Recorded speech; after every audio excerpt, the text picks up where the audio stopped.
Good morning and welcome back to video number 3 for this Friday morning. And we have a lot to cover because the Royals have been busy. Let's jump in. Let's get there. Let's go.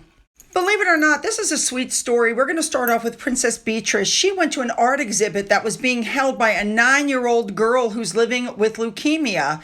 So she was diagnosed at age 3, and she had a dream come true. It's kind of like a Make-A-Wish thing, where the London Gallery agreed to display her artwork through Art for Wishes, which is a fundraising initiative supporting charity like, again, Make-A-Wish UK. So Princess Beatrice heard about this, and she went. And the little girl gave Beatrice a private tour. How sweet. All right, moving on.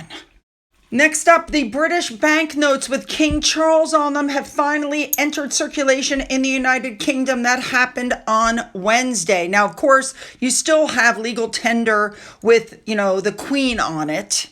The Bank of England said that King Charles is only the second monarch to appear on banknotes issued by the Bank of England, and it's the first time the bank has ever changed the monarch on the banknotes. Now, we saw pictures of what they were going to look like in the past, so I think that's cool. All right, let's move on. All right, here we go. Portsmouth. Prince William was the very first royal to arrive there for a very historic D-Day event that King Charles and Queen Camilla were also present for. This went on June 5th for the UK's national commemorative event to mark the 80th anniversary of the D-Day landings. Now, the King, the Queen, and Prince William sat up in the stands alongside veterans, including some that were actually involved in the D-Day landings. And you'll see pictures of them later on in this video of them meeting them after the ceremony. Now, during the event, and you can see from the pictures, Rishi Sunak, actress Helen Mirren was there. Prince William delivered a speech and a touching reading from the diary of Captain Alistair Bannerman, and that is the name of a soldier who was part of the D-Day landings. So William said that he was deeply honored to be joining the veterans from the Normandy landing, that we will always remember those who served and those who waved them off, the mothers and fathers, brothers and sisters, sons and daughters who watched their loved ones go into battle, unsure if they would ever return.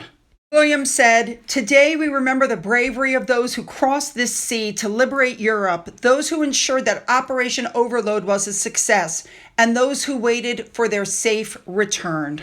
By the way, William was seen wearing the Great Master of the Most Honorable Order of the Bath, making this the first time he's worn that medal since he earned that honor. Now, not long afterwards, the king got up and gave an emotional speech. And after after what he did, the king and queen were both seen very teary-eyed.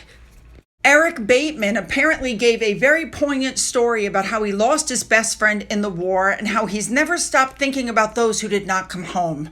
And it's being reported that it was during his story, by the way, this man is 98, and how he's still sad and misses his best friend who died when the warship was attacked, that is what drove Charles and Camilla to tears. He said that he was overwhelmed at meeting King Charles and Queen Camilla, and that he felt very humbled that they would want to meet him, that it was very overwhelming and a special occasion. He also said he could not believe that they knelt down to speak to him. It's being reported that it was just a heartfelt and heartwarming event that everybody was involved in. Now, while William was walking around meeting some of the veterans, one of them asked how Catherine was doing, and, William responded, "She's getting better, and she would have loved to have been there." I bet she would. Now, moving on to Princess Anne, the Princess Royal. She was the first member of the royal family to arrive in France to help commemorate the anniversary of D-Day. Now, I hope I'm getting this all in the right order. It appears that she attended a service of Thanksgiving in one of the beautiful cathedrals to mark the 80th anniversary, and then they went on a walk. Let me rephrase that. I guess you would say it's a procession is what she did. Now, again, these may not be in the correct order. So they got to the war cemetery in France, and before Anne, I believe, before she went out and did anything, she met veterans inside one of the buildings, and the look on her faces when she's talking to some of these guys is just amazing. Now, after that, Princess Anne and Sir Tim Lawrence went out to speak with soldiers during the Royal British Legion service of commemoration at the War Cemetery. Now, it could be just me. I happen to like looking at all the different uniforms from the different countries, the different colors, the different hats, the different medals, the different areas. I think that's pretty cool. Now, next up, the two of them then spoke with members of the Commonwealth War Graves Commission, who were also there. They're the ones in the blue shirts. Now, after that, Princess Anne, who, remember, she's the Colonel-in-Chief of the Royal Regina Rifles, she inspected the troops and she went there to unveil a statue. But before she did that, she laid a wreath. And then after laying the wreath, she gave a speech. Now, this is interesting. She gave it in English and French.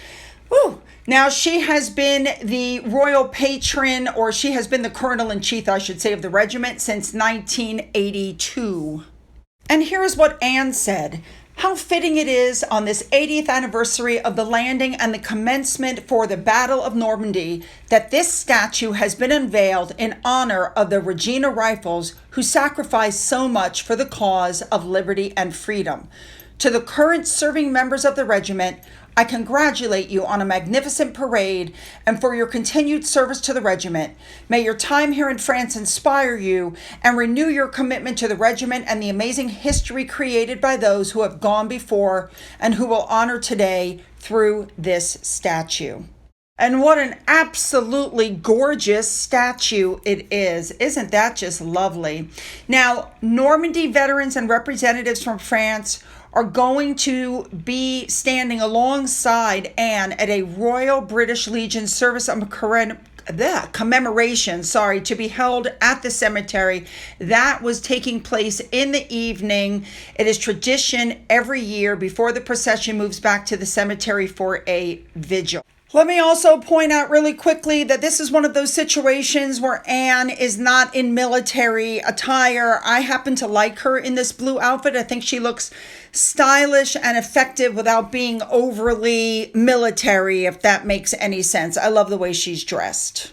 Now, in the evening, the Princess Royal, who is president of the Commonwealth War Graves Commission, went with her husband, Sir Tim Lawrence, to attend the Commonwealth War Grave Commission Great Vigil. And this is, again, to commemorate the 80th anniversary of D-Day.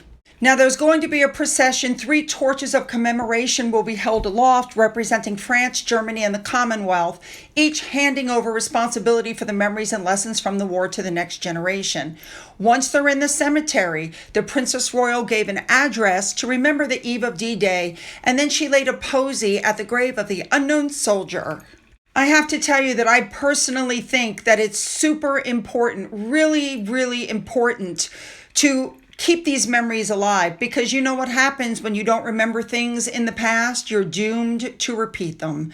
So I think it's important that everybody know what happened, everybody remember what happened, everybody honor the sacrifice of people. And I think it was a moving ceremony. All right, you guys, you know what to do. Put those comments down and make them good. Don't forget to hit the like and the subscribe button. Down in the description box, you'll find the links to my Twitter, my Gettr, my Rumble, my email, my Patreon, my Amazon wish list, an email address, a physical address in case there's something you want to send. And as always, you guys, have a great day.